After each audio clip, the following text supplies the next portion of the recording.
thus enticing the enemy in his turn. Then, when part of his army has come out, we may deliver our attack with advantage. With regard to narrow passes, if you can occupy them first, let them be strongly garrisoned and await the advent of the enemy. Should the army forestall you in occupying a pass, do not go after him if the pass is fully garrisoned, but only if it is weakly garrisoned. With regard to precipitous heights, if you are beforehand with your adversary, you should occupy the raised and sunny spots, and there wait for him to come up. If the enemy has occupied them before you, do not follow him, but retreat, and try to entice him away. If you are situated at a great distance from the enemy, and the strength of the two armies is equal, it is not easy to provoke a battle, and fighting will be to your disadvantage. These 6 are the principles connected with earth. The general who has attained a responsible post must be careful to study them. Now an army is exposed to 6 several calamities, not arising from natural causes, but from faults for which the general is responsible. These are 1. Flight, 2. Insubordination, 3. Collapse, 4. Ruin, 5. Disorganization, 6. Rout. Other conditions being equal, if one force is hurled against another 10 times its size, the result will be the flight of the former. When the common soldiers are too strong and their officers too weak, the result is insubordination. When the officers are too strong and the common soldiers too weak, the result is collapse. When the higher officers are angry and insubordinate, and on meeting the enemy give battle on their own account from a feeling of resentment before the commander-in-chief can tell whether or no he is in a position to fight, the result is ruin.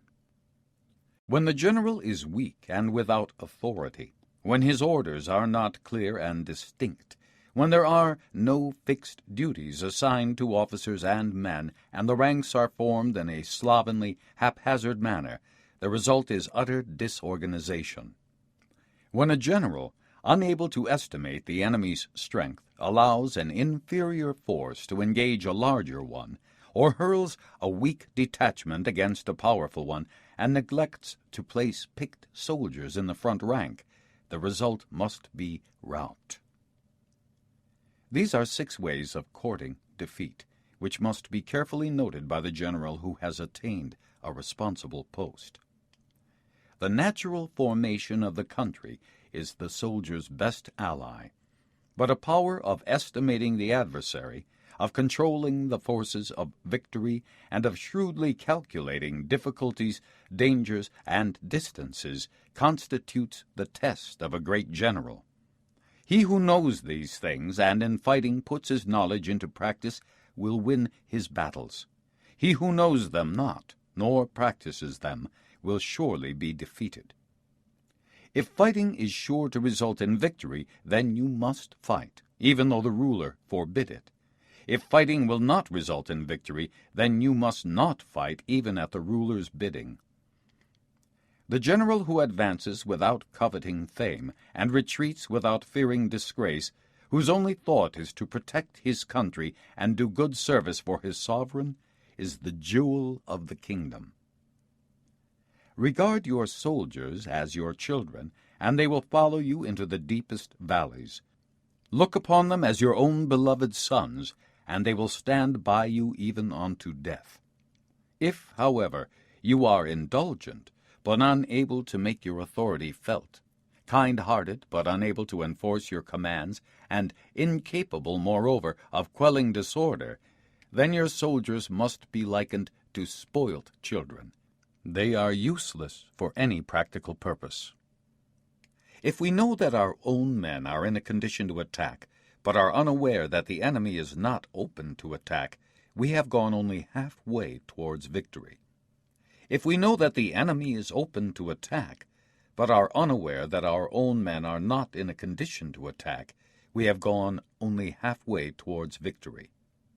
If we know that the enemy is open to attack, and also know that our men are in a condition to attack, but are unaware that the nature of the ground makes fighting impractical, we have still gone only halfway towards victory.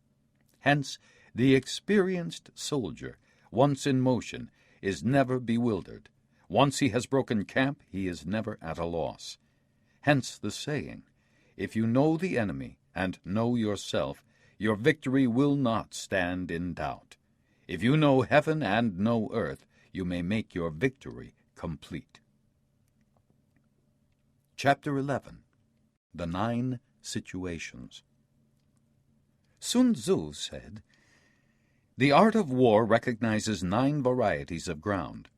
1. Dispersive ground. 2. Facile ground. 3. Contentious ground. 4. Open ground. 5. Ground of intersecting highways. 6. Serious ground. 7. Difficult ground. 8. Hemmed-in ground. 9. Desperate ground." When a chieftain is fighting in his own territory, it is dispersive ground. When he has penetrated into hostile territory, but to no great distance, it is facile ground. Ground, the possession of which imports great advantage to either side, is contentious ground. Ground on which each side has liberty of movement is open ground. Ground which forms the key to 3 contiguous states, so that he who occupies it first has most of the empire at his command, is a ground of intersecting highways. When an army has penetrated into the heart of a hostile country, leaving a number of fortified cities in its rear, it is serious ground. Mountain forests, rugged steeps, marshes, and fens, all country that is hard to traverse, this is difficult ground. Ground which is reached through narrow gorges, and from which we can only retire by tortuous paths, so that a small number of the enemy would suffice to crush a large body of our men, this is hemmed-in ground. Ground on which we can only be saved from destruction by fighting without delay is desperate ground. On dispersive ground, therefore, fight not. On facile ground, halt not. On contentious ground, attack not. On open ground, do not try to block the enemy's way. On the ground of intersecting highways, join hands with your allies. On serious ground, gather in plunder. In difficult ground, keep steadily on the march. On hemmed-in ground, resort to stratagem. On desperate ground, fight. Those who were called skillful leaders of old knew how to drive a wedge between the enemy's front and rear, to prevent cooperation between his large and small divisions, to hinder the good troops from rescuing the bad, the officers from rallying their men. When the enemy's men were united, they managed to keep them in disorder. When it was to their advantage, they made a forward move. When otherwise, they stopped still. If asked how to cope with a great host of the enemy in orderly array and on the point of marching to the attack, I should say, begin by seizing something which your opponent holds dear. Then he will be amenable to your will. Rapidity is the essence of war. Take advantage of the enemy's unreadiness, make your way by unexpected routes, and attack unguarded spots. The following are the principles to be observed by an invading force. The further you penetrate into a country, the greater will be the solidarity of your troops, and thus the defenders will not prevail against you. Make forays in fertile country in order to supply your army with food. Carefully study the well-being of your men, and do not overtax them. Concentrate your energy and hoard your strength. Keep your army continually on the move, and devise unfathomable plans. Throw your soldiers into positions whence there is no escape, and they will prefer death to flight. If they will face death, there is nothing they may not achieve. Officers and men alike will put forth their uttermost strength. Soldiers, when in desperate straits, lose the sense of fear. If there is no place of refuge, they will stand firm. If they are in hostile country, they will show a stubborn front. If there is no help for it, they will fight hard. Thus, without waiting to be marshaled, the soldiers will be constantly on the qui-vive. Without waiting to be asked, they will do your will. Without restrictions, they will be faithful. Without giving orders, they can be trusted. Prohibit the taking of omens, and do away with superstitious doubts. Then, until death itself comes, no calamity need be feared. If our soldiers are not overburdened with money, it is not because they have a distaste for riches. If their lives are not unduly long, it is not because they are disinclined to longevity. On the day they are ordered out to battle, your soldiers may weep, those sitting up bedewing their garments, and those lying down letting the tears run down their cheeks. But let them once be brought to bay, and they will display the courage of a Chu or a Kuei. The skillful tactician may be likened to the Shuai Jaan. Now the Shuai Jaan is a snake that is found in the Chung Mountains. Strike at its head, and you will be attacked by its tail. Strike at its tail, and you will be attacked by its head. Strike at its middle, and you will be attacked by head and tail both. Asked if an army can be made to imitate the Shuai Jaan, I should answer, yes. For the men of Wu and the men of Yue are enemies, yet if they are crossing a river in the same boat and are caught by a storm, they will come to each other's assistance just as the left hand helps the right. Hence, it is not enough to put one's trust in the tethering of horses and the burying of chariot wheels in the ground. The principle on which to manage an army is to set up one standard of courage which all must reach. How to make the best of both strong and weak? That is a question involving the proper use of ground. Thus, the skillful general conducts his army just as though he were leading a single man, willy-nilly, by the hand. It is the business of a general to be quiet, and thus ensure secrecy, upright and just, and thus maintain order. He must be able to mystify his officers and men by false reports and appearances, and thus keep them in total ignorance. By altering his arrangements and changing his plans, he keeps the enemy without definite knowledge. By shifting his camp and taking circuitous routes, he prevents the enemy from anticipating his purpose. At the critical moment, the leader of an army acts like one who has climbed up a height and then kicks away the ladder behind him. He carries his men deep into hostile territory before he shows his hand. He burns his boats and breaks his cooking pots. Like a shepherd driving a flock of sheep, he drives his men this way and that, and nothing knows whither he is going.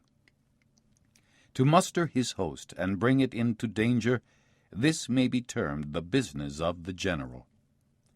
The different measures suited to the 9 varieties of ground, the expediency of aggressive or defensive tactics, and the fundamental laws of human nature, these are things that must most certainly be studied.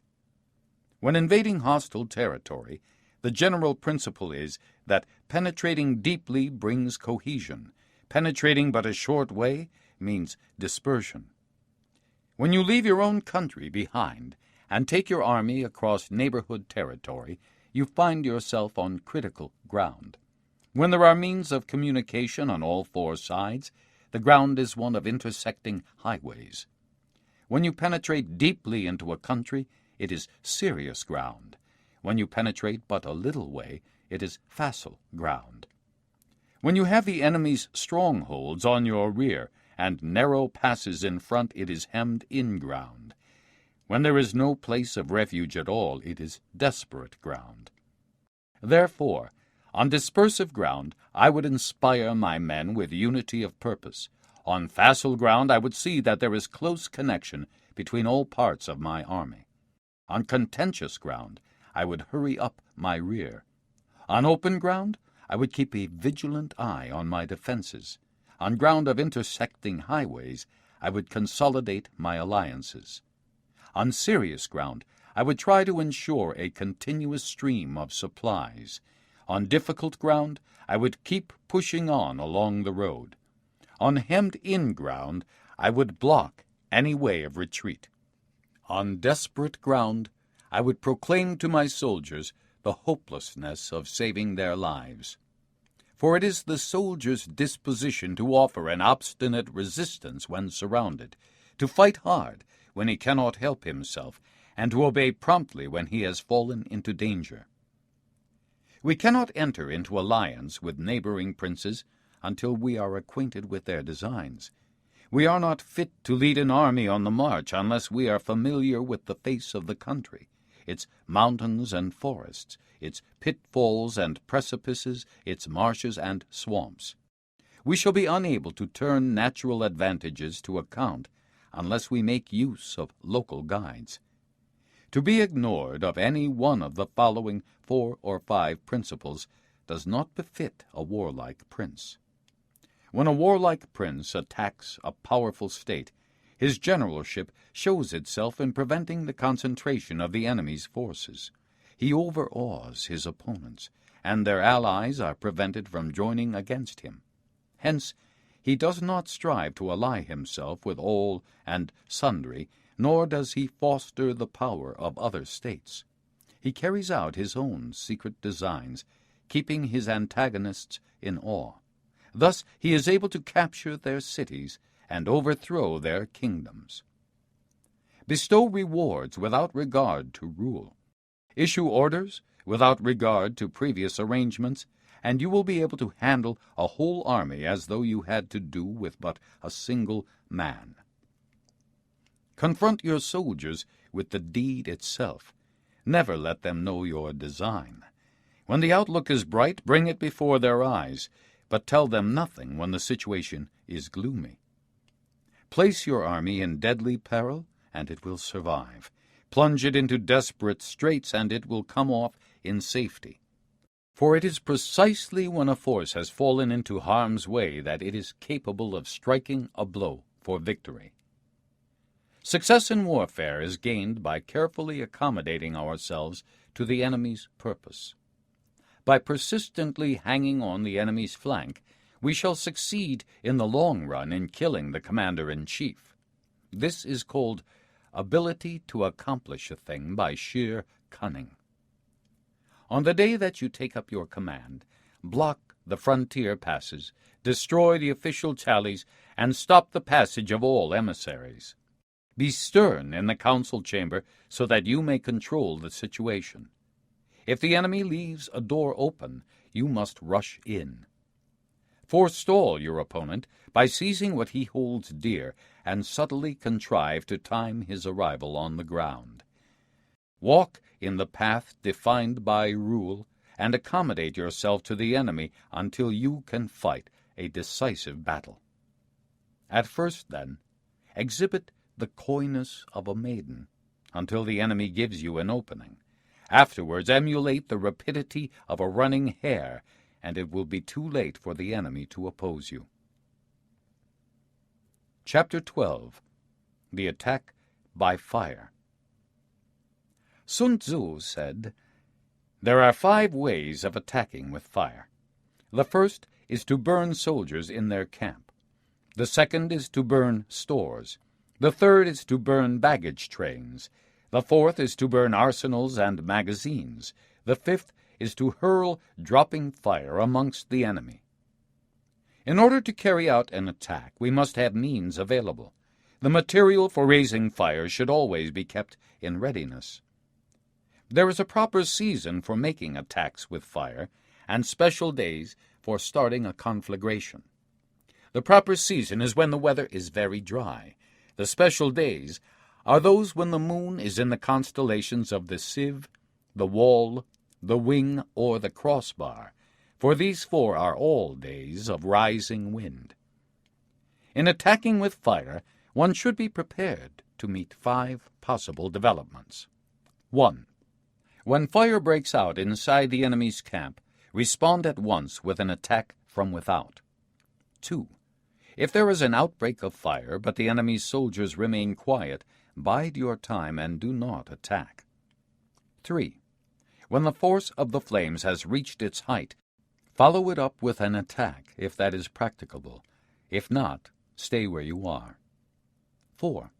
If it is possible to make an assault with fire from without, do not wait for it to break out within, but deliver your attack at a favorable moment. 5. When you start a fire, be to windward of it. Do not attack from the leeward. A wind that rises in the daytime lasts long, but a night breeze soon falls. In every army, the 5 developments connected with fire must be known, the movements of the stars calculated, and a watch kept for the proper days. Hence, those who use fire as an aid to the attack show intelligence. Those who use water as an aid to the attack gain an accession of strength. By means of water, an enemy may be intercepted, but not robbed of all his belongings. Unhappy is the fate of one who tries to win his battles and succeed in his attacks without cultivating the spirit of enterprise, for the result is waste of time and general stagnation. Hence the saying, "The enlightened ruler lays his plans well ahead. The good general cultivates his resources." Move not unless you see an advantage. Use not your troops unless there is something to be gained. Fight not unless the position is critical. No ruler should put troops into the field merely to gratify his own spleen. No general should fight a battle simply out of pique. If it is to your advantage, make a forward move. If not, stay where you are. Anger may in time change to gladness. Vexation may be succeeded by contempt. But a kingdom that has once been destroyed can never come again into being, nor can the dead ever be brought back to life. Hence the enlightened ruler is heedful, and the good general full of caution. This is the way to keep a country at peace and an army intact. Chapter 13. The Use of Spies. Sun Tzu said, "Raising a host of 100,000 men and marching them great distances entails heavy loss on the people and a drain on the resources of the state. The daily expenditure will amount to 1,000 ounces of silver. There will be commotion at home and abroad, and men will drop down exhausted on the highways. As many as 700,000 families will be impeded in their labor. Hostile armies may face each other for years, striving for the victory which is decided in a single day. This being so, to remain in ignorance of the enemy's condition simply because one grudges the outlay of 100 ounces of silver in honors and emoluments is the height of inhumanity. One who acts thus is no leader of men, no present help to his sovereign, no master of victory. Thus, what enables the wise sovereign and the good general to strike and conquer and achieve things beyond the reach of ordinary men is foreknowledge. Now, this foreknowledge cannot be elicited from spirits. It cannot be obtained inductively from experience, nor by any deductive calculation. Knowledge of the enemy's dispositions can only be obtained from other men. Hence, the use of spies, of whom there are 5 classes. 1. Local spies. 2. Inward spies. 3. Converted spies. 4. Doomed spies. 5. Surviving spies. When these 5 kinds of spy are all at work, none can discover the secret system. This is called divine manipulation of the threads. It is the sovereign's most precious faculty. Having local spies means employing the services of the inhabitants of a district. Having inward spies, making use of officials of the enemy. Having converted spies, getting hold of the enemy's spies and using them for our own purposes. Having doomed spies, doing certain things openly for purposes of deception and allowing our spies to know of them and report them to the enemy. Surviving spies, finally, are those who bring back news from the enemy's camp. Hence it is that with none in the whole army are more intimate relations to be maintained than with spies. None should be more liberally rewarded. In no other business should greater secrecy be preserved. Spies cannot be usefully employed without a certain intuitive sagacity. They cannot be properly managed without benevolence and straightforwardness. Without subtle ingenuity of mind, one cannot make certain of the truth of their reports. Be subtle, and use your spies for every kind of business. If a secret piece of news is divulged by a spy before the time is ripe, he must be put to death, together with the man to whom the secret was told.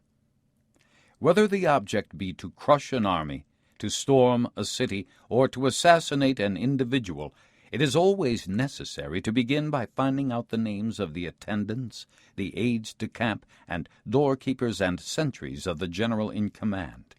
Our spies must be commissioned to ascertain these. The enemy's spies who have come to spy on us must be sought out, tempted with bribes, led away, and comfortably housed. Thus they will become converted spies and available for our service. It is through the information brought by the converted spy that we are able to acquire and employ local and inward spies. It is owing to his information again that we can cause the doomed spy to carry false tidings to the enemy. Lastly, it is by his information that the surviving spy can be used on appointed occasions. The end and aim of spying in all its 5 varieties is knowledge of the enemy, and this knowledge can only be derived in the first instance from the converted spy.